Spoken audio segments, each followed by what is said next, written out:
समुंदर ये एक ऐसी जगह है जहाँ हर एक लहर एक मिस्ट्री लेकर आती है। लेकिन सोचा है आपने, एक स्पेस एजेंसी जो हमें चांद और तारों तक ले गई है, वो अब समुंदर के गहरे पानियों में क्या ढूंढ रही है। नासा जो हमेशा स्पेस के अनएक्सप्लोर्ड टेरिटरीज पर काम करती है, अब डीप ओशन के अनएक्सप्लोर्ड रीजन्स में अपना फोकस क्यों डाल रही है। ये एक सिंपल रिसर्च मिशन है या इसके पीछे कुछ ऐसे सीक्रेट्स हैं जो समंदर और स्पेस को एक इनविजिबल धागे से जोड़ते हैं। आज की इस वीडियो में हम एक्सप्लोर करेंगे कि नासा समंदर के अंदर क्या खोज रहा है, इस मिशन का असली मकसद क्या है और क्या ये हमारे फ्यूचर के लिए एक बड़ी वार्निंग हो सकती है। जब भी नासा का नाम आता है हमें सिर्फ एक चीज याद आती है, स्पेस एक्सप्लोरेशन, चांद पर पहला कदम, मार्स मिशंस और जेम्स वेब टेलीस्कोप जैसे रेवोल्यूशनरी काम। लेकिन नासा की एक छुपी हुई साइड भी है, ओशन एक्सप्लोरेशन।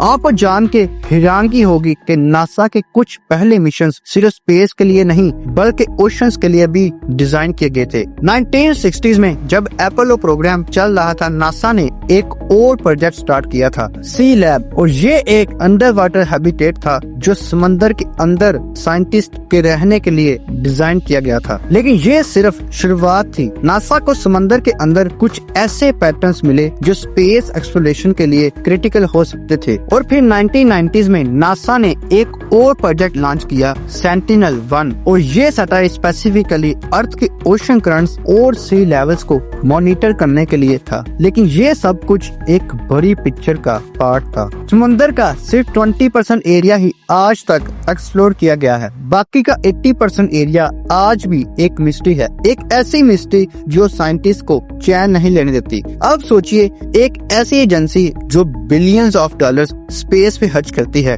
उसका समुंदर के अंदर इंटरेस्ट क्यों होगा? आंसर सिंपल है, ओशंस और स्पेस का एक डायरेक्ट कनेक्शन है जो शायद आज भी एक मिस्ट्री है। समुंदर के अंदर एक्सट्रीम कंडीशंस में लाइफ को समझना हमें मार्स और जुपिटर जैसे प्लैनेट्स पर लाइफ के क्लूज दिखाता है। नासा के रिसर्चर्स का मानना है कि समुंदर के अंदर कुछ ऐसे जोन्स हैं जो एक्स्ट्रा टेरेस्ट्रियल लाइफ को समझने के लिए की हो सकते हैं। फॉर एग्जाम्पल, हाइड्रोथर्मल वेंट्स, ये समंदर के फ्लोर के ऊपर ऐसी जगह होती है जहाँ से सुपर हीटेड वाटर बाहर निकलता है। और शॉक की बात तो ये है कि यहाँ एक्सट्रीम हीट और प्रेशर के बावजूद लाइफ एग्जिस्ट करती है, और ऐसे ऑर्गेनिजम्स को हम एक्सट्रीमोफाइल्स कहते हैं। नासा को लगता है कि अगर यहाँ लाइफ एग्जिस्ट कर सकती है तो मार्स या यूरोपा जो जुपिटर का मून है, वहाँ पर भी लाइफ हो सकती है। अब ये सोचिए, अगर इतनी एक्सट्रीम जगह पे भी लाइफ हो सकती है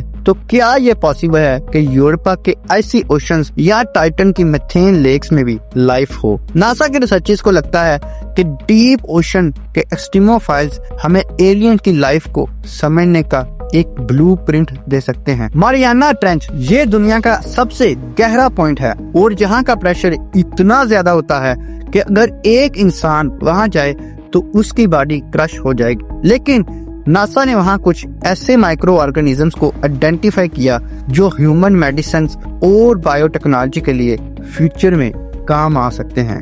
अब सवाल ये उठता है कि नासा को ओशंस के अंदर इतना इंटरेस्ट क्यों है? एक कॉन्स्पिरेसी थ्योरी ये कहती है कि नासा को ओशंस के अंदर ऐसे क्लूज मिले हैं जो एलियन की लाइफ की एग्जिस्टेंस को प्रूव करते हैं। एक पॉपुलर इंसिडेंट है ब्लूप साउंड। 1997 में साइंटिस्ट ने एक ultra low frequency sound detect किया था जो पैसिफिक ओशन के अंदर से आया था, और ये साउंड इतना पावरफुल था कि लगभग 5000 किलोमीटर तक सुनाई दिया। पहले साइंटिस्ट ने सोचा कि ये किसी अननोन सी क्रिएचर का साउंड है, लेकिन अब कुछ लोग बिलीव करते हैं कि ये किसी एक्स्ट्रा टेरेस्ट्रियल सोर्स का सिग्नल हो सकता है।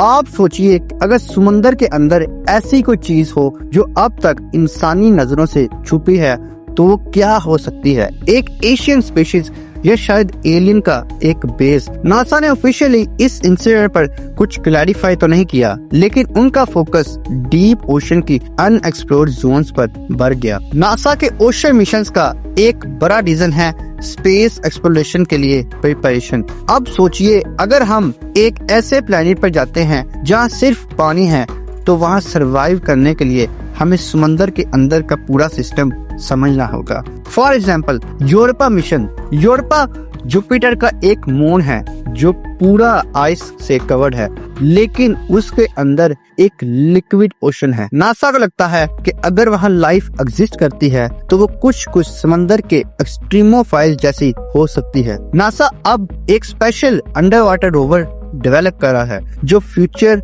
मिशंस में यूरोपा के आइसी ओशंस को एक्सप्लोर करेगा। लेकिन ये टेक्नोलॉजी पहले अर्थ के ओशंस में टेस्ट की जा रही है, और इसका मतलब ये है कि अगर हम समंदर के अंदर की मिस्टीरियस को सॉल्व कर लेते हैं तो स्पेस एक्सप्लोरेशन एक नए लेवल पर पहुंच जाएगा।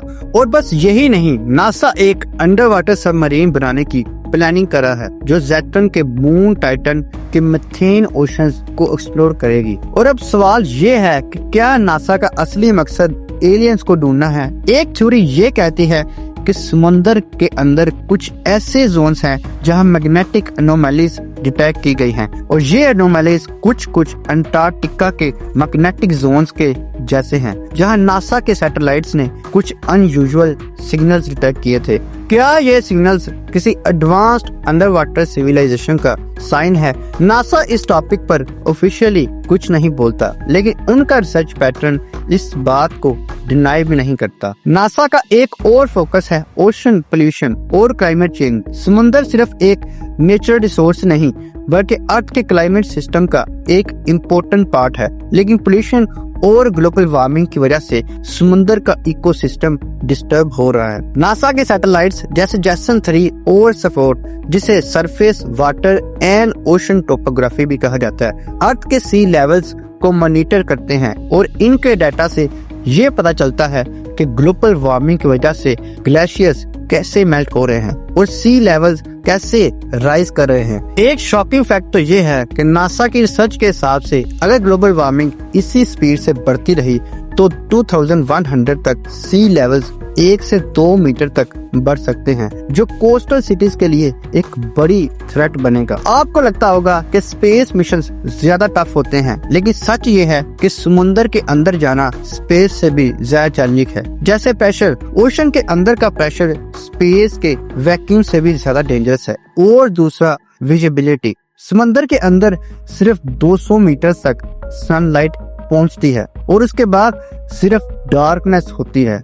और तीसरा टेक्नोलॉजी, आज तक हमारे पास ऐसी एडवांस सबमरीन्स नहीं हैं जो 100% सेफ हों, और डीप ओशन के लिए नासा इस गैप को फिल करने के लिए एडवांस टेक्नोलॉजीज डेवलप कर रहा है जो स्पेस और ओशन एक्सप्लोरेशन दोनों के लिए काम आएंगी। नासा के डीप ओशन मिशन सिर्फ साइंटिफिक नहीं बल्कि हमारे फ्यूचर के लिए भी इम्पोर्टेंट है, और ओशन के अंदर ऐसे माइक्रो ऑर्गेनिजम्स मिल रहे हैं जो डेडली डिजीज का क्योर बन सकते हैं। समुद्र के फ्लोर पर मीथेन हाइड्रेट जैसे रिसोर्सेज मिल रहे हैं जो फ्यूचर के लिए एक सस्टेनेबल एनर्जी सोर्स हो सकते हैं, और डीप फिशरीज का पोटेंशियल हमें ग्लोबल फूड शॉर्टेज का सोल्यूशन दे सकता है। नासा का डीप ओशन एक्सप्लोरेशन एक रिमाइंडर है कि हमारी दुनिया सिर्फ स्पेस तक लिमिटेड नहीं है। समुद्र के अंदर एक पूरा यूनिवर्स छुपा हुआ है जो हमें लाइफ के नए डायमेंशंस के बारे में सिखाता है। जो चीजें हमें समुद्र के अंदर मिलेंगी